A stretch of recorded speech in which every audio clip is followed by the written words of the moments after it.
Now it's game day. We hear from tailgaters and businesses near Camp Randall as the Badgers start a lengthy homestand. Plus, before the professionals compete tomorrow, the kids are running the Ironman.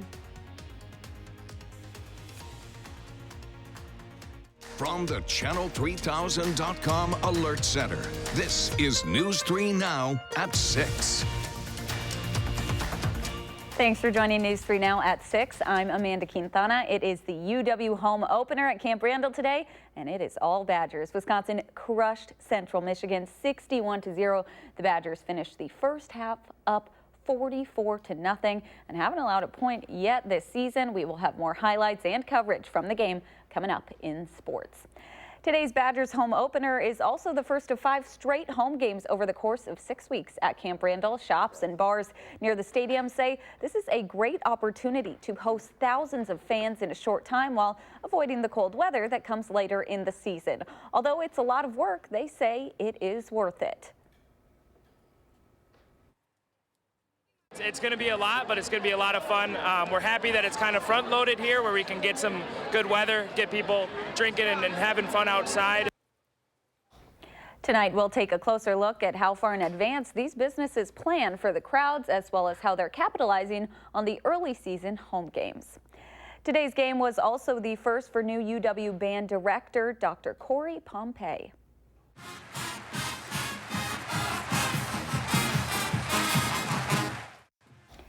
Michael Crone was the director of the marching band from 1969 until his retirement earlier this year. Pompey has an extensive background working with marching bands across the country. He served as an assistant instructor at the University of Texas and taught in Alabama for several years.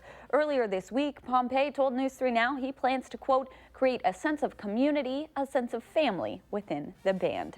Let's get a look at your first alert weather with Dave Caulfield. Dave, it was a pretty great day for some football. Yeah, the sunshine hung around a little bit longer than expected, which we deserved after yesterday with the clouds hanging on a little bit longer than expected. Temperatures today made it into the lower 70s, and we are looking at a batch of showers just off to the south and west. I really don't think that is going to hold together very long, and if it does, it won't impact southern Wisconsin all that much until we get into tomorrow. So we'll be dealing with the clouds for the next few hours and into the overnight hours as well. In Madison, we're looking at mostly cloudy skies on the WISC-TV Skycam. 67 right now in Madison, 72 in Janesville, and 66 in Mineral Point and Platteville. Day planner, temperatures falling into the lower to middle 50s as we get into the overnight hours with cloudy skies, and then chances for some showers, especially as we get into the afternoon tomorrow. And these shower chances and clouds will keep us cool with highs only in the upper 60s. We'll talk about a big warm up though on the way for the middle of next week in your first alert forecast in just a few minutes. Dave, thank you so much. More local news now. Police are searching for the person who burglarized a Madison home yesterday morning. According to Chief Mike Koval's blog, officers met with homeowners at the West Police District around 8:30 yesterday after they reported their West Side house was robbed. Officials say the residents left their garage door open overnight and the homeowners' cars were broken into while electronics, cash, and jewelry were stolen from the home. We're going to take you live to Camp Randall now to hear Badgers head coach Paul Chryst after Wisconsin's dominating win this afternoon over Central Michigan. We are going to take you live there right now. I think it's important. I don't know to put it on film or I don't know. I think they're just I like that they were in rhythm, and KP almost came up with the one. I thought he had a great response. He felt like he should have had that one, but he came back and they made a heck of a catch, on a dig, and it's certainly we've got to be able to, we thought coming into the year we got to do a better job of kind of attacking the whole field, and so when you can do that, it's good. But I think guys have had confidence in it. I know last week we were 0 for 2 kind of on some of those chunk plays. But, he wouldn't have cut him loose today if he didn't have confidence in it. So I don't know that doing it in a game makes you more confident, but it was good to see. It's nice to be able to hit a couple of those, obviously. How do you weigh the kind of caliber of the competition against the way you've played so far? Yeah, right. That's the That's an obvious, we don't know, right, how good, you know, the goal every week is, can you be the best team in the stadium? And so you appreciate that the guys, you know, kind of take that challenge. And the first 2 weeks we were knowing or anticipating, I should say, that, you know, the competitions, you know, especially as we get in the conference, it's going to be a lot better. But, you know, you get the opportunity and you have to, you know, play what you have in front of you. And I appreciate the way the guys have approached it, you know, anticipating certainly that teams are going to we're going to face really good teams coming up. On the timeout late in the first half, the second issue had ball set down. At that point, how confident were you feeling in your offense based on what you see at that point? I mean, I felt obviously confident in them, and I felt that, you know, that was certainly something that we didn't handle the first game real well. You know, putting ourselves in a 2-minute situation, and, you know, I think if you're going to look at this one, I don't know that, you know, I think we'd still be better. We took a lost yardage play on it, and, you know, we gave ourselves a chance for a long field goal, but I think we got to be better there. But I did feel good. I felt confident. And when you do it on second down, you feel confident with your defense, first of all, and then, you know, offensively, you know, felt good about them, but I think we still got to be there. There's an example of area we can still be better. Paul. That was Coach Paul Christ. Again, a big win for Wisconsin, 61-0 over Central Michigan. The 10th annual Patriot Tour is returning to Beaver Dam today after a motorcycle ride across the country. Gabriela Becerra is here to share what the ride means to the volunteers who participate every year. The Nation of Patriots left with an American flag the weekend before Memorial Day and returned the weekend after Labor Day. The flag goes through all 48 continental United States and makes 115 stops along the way. The riders returned to Beaver Dam this morning and retired the flag. 10 years ago, Bill Scher realized there was a need to help veterans coming home from overseas. It struck a chord with me that I could sit in my comfy little job in my comfy little apartment having a good old time while there's these men and women that are actually fighting overseas, dying and coming home just banged up and not able to pay their bills. And here I am as an American not doing anything about it. So he did do something about it by creating the Nation of Patriots. We came out of the gate and we raised about $2,000. Fast forward to last year and we cleared $250,000. Their Patriot Tour is a city-to-city relay that raises funds to support disabled veterans. It's a complete ground swelling operation that, you know, when we started 10 years ago, we started with a handful of riders and didn't even know if it would make it from state to state. Now there's no question. It's an opportunity for those who ride to serve those who serve our country. It's an honor and a privilege. Even though that I'm not a veteran, this is mine and a lot of people who volunteer. It's our opportunity to serve. And there's no better people to serve than our veterans who, you know, many of them have paid the ultimate price and never come back. And it's an opportunity to support the veterans who ride. It brings tears to your eyes to see how much support we actually have. With the country in the predicament it is now, it's a great honor seeing just civilians come up and thank you, you know, for your service. I don't know what words to put it in, but, you know, serving during Vietnam, we didn't get any respect, and this sort of has given me kind of like closure on my service, you know, so yeah, it's really great. This is not just a one-day event for the Nation of Patriots. They support veterans all year round. The group has raised close to $1 million since their first ride, and Weber says they're expecting to have crossed that threshold after today. All right, a great story. Thank you so much, Gabby. After 12 years of work, the village of Shorewood Hills has a new bike trail. This morning, the village cut a ribbon on its new path, which connects the Blackhawk Path from Middleton to the campus commuter path and then on to the Isthmus. Village officials call the project the Missing Link since it's connecting a portion of the east-west path. Preparing our little future Ironman triathletes, hundreds of kids competed in a series of races around the Capitol Square today, leading up to the annual Wisconsin Ironman. Tomorrow, they ran toward the finish line for the Iron Kids Fun Run. This year, Iron Kids added new races like the Diaper Dot Dash so that even babies could participate. 800 kids participated, and all were given a medal at the end of the races for a job well done, but parents were invited to run with their kids for a little extra encouragement. A lot of our athletes that come in to do this race, they're bringing their kids out the day before for Iron Kids. We say our parents are our greatest role models for Ironman, so they get their kids involved in Iron Kids, and it just makes for a really great family event. The Ironman race tomorrow starts at 6:40 in the morning. Racers begin the triathlon with a 2.4-mile swim starting at Monona Terrace and finish there after a bike race and marathon. Coming up next on News 3 Now at 6, a festival in DeForest is hoping to get more people thinking about the world around them. Stay with us.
In an effort to inform people on natural resources within and around the Yahara River, the village of DeForest is hosting its annual Yahara River Fest. Festival organizers say the River Fest is held to connect the community with its natural communities, like the trail systems near the Yahara River. At the fest, people were able to interact with animals through societies like Madison herpetology, or they could enjoy arts and crafts like painting pumpkins. Still to come on News 3 Now at 6, the death toll is rising in the Bahamas. The latest on the search and rescue after Hurricane Dorian struck the country earlier this week. And across southern Wisconsin, we have many chances for showers and storms coming up in the week ahead. I'll have your full forecast coming up after.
In the Bahamas, the U.S. Coast Guard says it has rescued 290 people so far following Hurricane Dorian.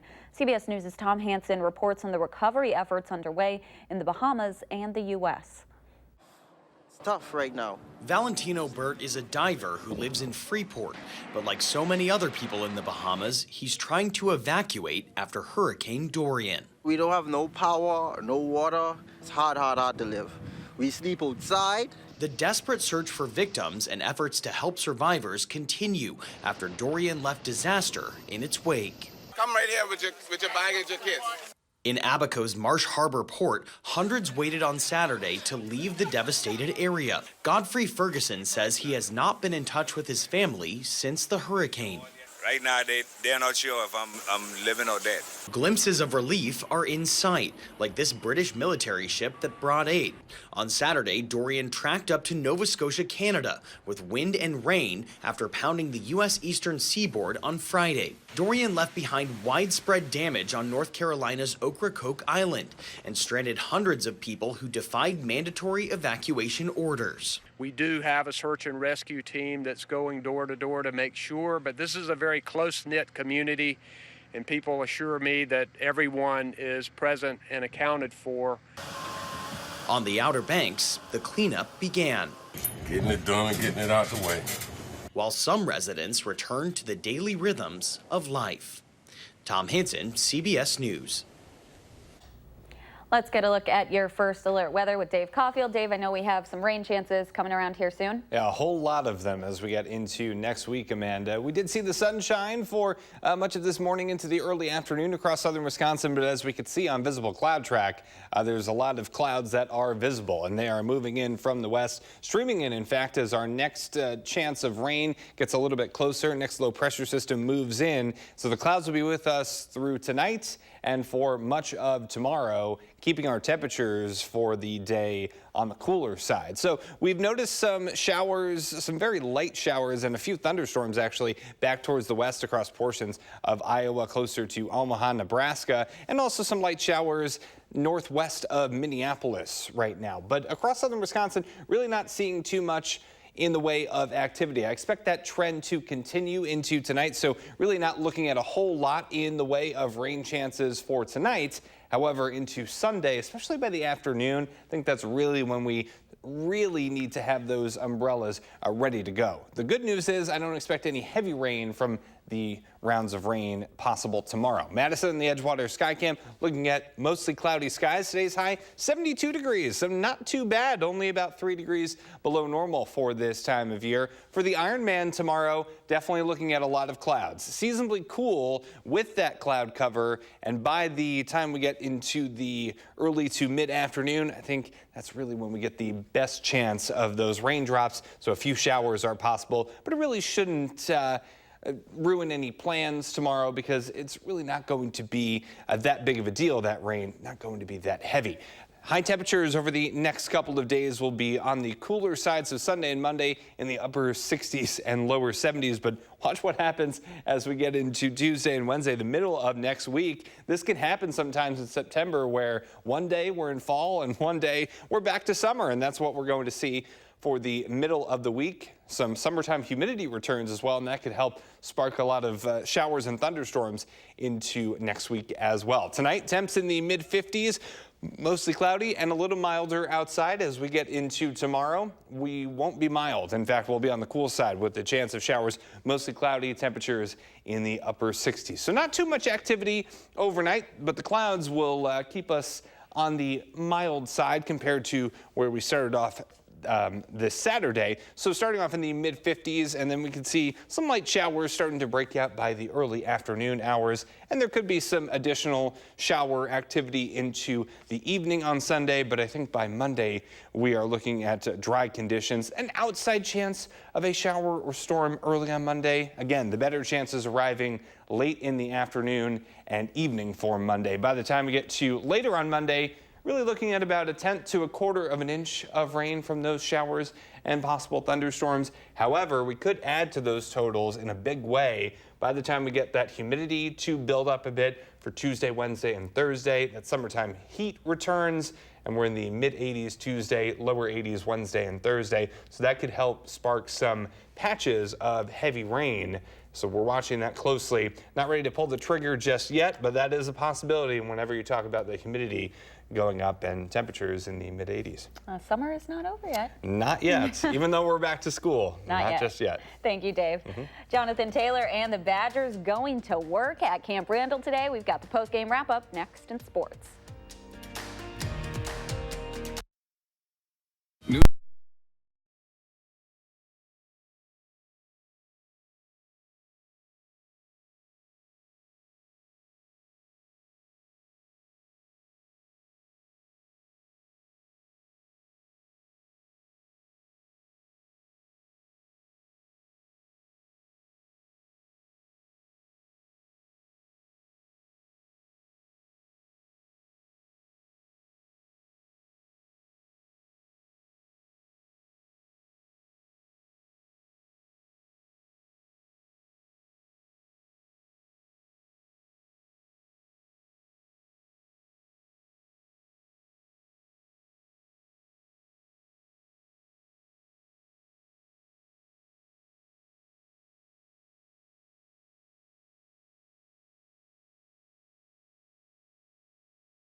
Well, Wisconsin showing a dominant performance last week in the season opener against South Florida, but there's no place like home. Pretty solid streak for the Badgers, 23 home opener wins and counting. And today the team hosting Central Michigan, the freshman year home of J.J. Watt when he was a tight end.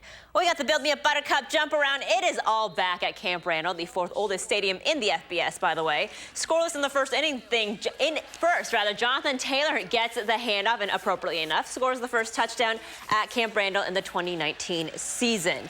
Fast forward to the second quarter, JT sharing the points. Nakia Watson, that one reviewed and ruled a touchdown. Second one of the season for him, 30-0 Badgers. Clock winding down in the third quarter, Jack Cohn showing off the arm, 46-yard play to Quintez Cephas. Second touchdown of the game for him. First scores for him since 2017 at Indiana, where he also broke his leg. Fourth quarter, the moment many Badger fans have been waiting for. Graham Mertz making his quarterback debut for Wisconsin. You may have heard of him. The Badgers obliterating Central Michigan today, 61-0. But afterwards, head coach Paul Chryst naturally says they've got more work to do. Yeah, I mean, I think we're going to look back and see certainly some things that we improved on, and we'll have plenty of stuff to work on over the bye week. But you know, I thought, Jack did do some good things, obviously, and defensively we did good things. I mean, there's a lot, right? But we'll still have a lot to work on.